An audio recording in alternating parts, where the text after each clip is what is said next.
안녕하세요, 테크몽입니다. LG전자에서 G8 발음이 여기 빨간색 G8을 제가 가지고 있는데요. 맨 처음 이 G8을 보고 제일 놀랐던 거는 이제 가격이었어요. 가격이 90만 원이 안 되게 책정돼서 나왔어요. 갤럭시 S10e 에센셜 모델 같은 경우에도 90만 원이 안 됐으니까 그걸 좀 의식한 것 같기도 한데, 만약에 사전 예약 혜택까지 진짜 빵빵하게 주면 진짜 G8 살만하겠다 싶었는데 사전 예약 혜택은 솔직히 조금 아쉽습니다. 일단 제조사에서 주는 거는 1년 동안 한 번 액정 파손 수리를 지원해 주고요. 그리고 케이스를 준다는 거. 처음에 89만 7천 원이라고 해서 좋다가 사전 혜택을 보고 말았다, 좋다 말았다 라고 할 수도 있겠는데요. 여튼 고객 입장에서 스마트폰을 선택할 수 있는 범위가 넓어졌다는 건 좀 즐거운 일이잖아요. G8이 어떤 특징을 가지고 있는지 지금부터 한번 살펴보도록 하겠습니다. 일단 뒷면 디자인을 보면 정말 깔끔해요. 카메라 기준으로 좌우 대칭이 좀 되는 느낌이 있고 카메라가 카툭티가 전혀 없습니다. 근데 스마트폰 케이스는 꼭 씌우시기 바랍니다. 너무 미끌거려가지고 조금만 기울어지면 막 쓰러질 것 같아요. 뒷면의 색깔은 레드, 블루, 블랙이 있는데 제 와이프가 딴 건 몰라도 얘는 레드가 제일 예쁘다고 해서 레드를 선택하라고 해서 제가 지금 레드로 받았어요. G8 같은 경우에는 스냅드래곤 855가 들어갔어요. 국내 갤럭시 S10 같은 경우에는 엑시노스가 들어갔는데 벤치마크나 이런 여러 가지 테스트를 해보면은 스냅드래곤이 좀 더 좋게 나오는 경우가 많거든요. G8은 스냅드래곤 855가 들어갔다는 점은 좀 반가운 점이에요. 램은 6기가에 저장 공간은 128기가로 단일 모델로 나왔어요.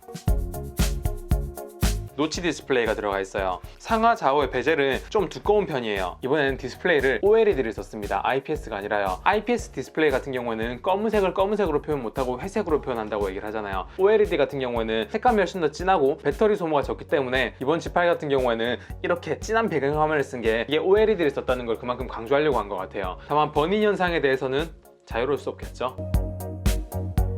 카메라를 보면 전면에 2개, 후면에 3개 이렇게 해서 이제 펜타 카메라라고 얘기를 하는데, 사진을 찍어서 우리가 갤러리에서 볼 수 있는 걸로만 따지면 전면에 카메라 하나, 후면에 카메라 3개, 이래서 카메라가 총 4개입니다. 전면에는 f1.7로 좀 밝은 조리개를 쓰고 있고 800만 화소예요. 옆에는 이제 Z 카메라라고 해서 토프 센서라는 걸 사용하고 있습니다. 토프 센서가 뭐냐면 빛을 쏴가지고 돌아오는 시간을 인식해가지고 사물의 깊이를 계산하는 거예요. 안면 인식을 하는데 이 토프 센서를 쓸 수도 있고 아웃포커스 기능을 좀 더 자연스럽게 만들 수 있죠. 제품을 이렇게 뒤에서 보면 기본 카메라, 광각 카메라, 망원 카메라고요. 기본 카메라는 1200만 화소의 f1.5, 광각 카메라 같은 경우에는 1200만 화소의 f2.4, 조리개 값이 조금 어둡죠. 망원 카메라 같은 경우에는 1300만 화소의 f1.9, 그래서 어두운 곳에서 찍을 때는 기본 카메라로 사용하는 것이 좋고, 또 손떨림 방지는 기본 카메라만 적용되어 있어요. 그 손떨림 방지가 뒤에 있는 카메라 3개 다 적용되면 참 좋을 텐데 기본 카메라에만 손떨림 방지 OIS가 적용된 점은 좀 아쉬운 점입니다. 그리고 카메라에서 조금 특별한 점은 동영상 아웃포커싱이 가능하다는 점이에요. 전면 카메라를 지원을 하지 않고요,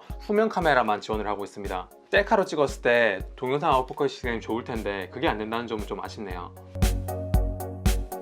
그리고 지금부터 말씀드린 거는 G8의 에어모션입니다. 디스플레이에 이렇게 손을 대지 않고 제가 원하는 걸 조작할 수 있는 건데, 제가 좀 분석해보니까 할 수 있는 것이 4개가 있던데요. 첫 번째는 제가 자주 사용하는 어플 2개를 지원할 수 있고요. 두 번째는 화면 캡처, 세 번째는 미디어 컨트롤, 볼륨 조정이나 일시정지 재생 같은 거, 네 번째는 전화 받고 끄고 알람 설정하기, 이 정도가 에어모션으로 가능합니다. 제스처 인식을 시작하려면 손을 이렇게 가져야 됩니다. 그러면 여기 인식했다는 창이 뜨면 손을 이 정도 떨어뜨리면은 얘가 인식을 해요. 그리고 오른쪽으로 밀면 유튜브, 가까이 다시 가도 되고, 이렇게 돌리면은 볼륨이 올라가죠. 반대로 돌리면은 볼륨이 또 내려가죠.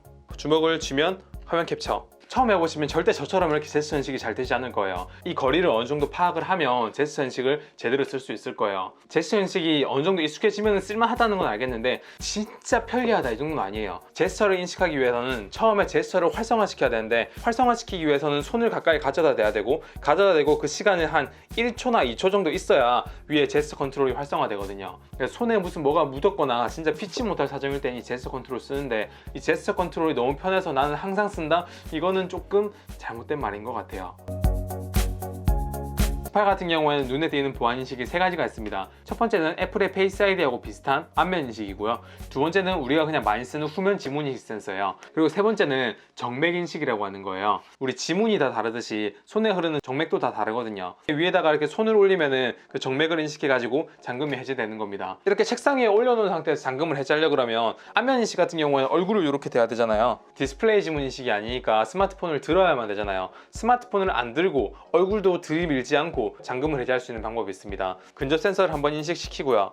그러고 나서면 손바닥을 올려놓으면 자동으로 이렇게 잠금 해제가 됩니다. 보통은 2번 눌러가지고 노크온을 한 다음에 손을 이렇게 갖다 대면 얘가 정맥을 인식해가지고 잠금이 해제됩니다. 이 정맥 인식이 되는 거리도 생각보다 멀어요. 단 아쉬운 점은 정맥 인식 속도가 빠르지 않아요. 1초에서 1.5초 정도 걸리는 것 같고요. 이 인식 속도가 조금만 더 개선됐으면 좋겠어요.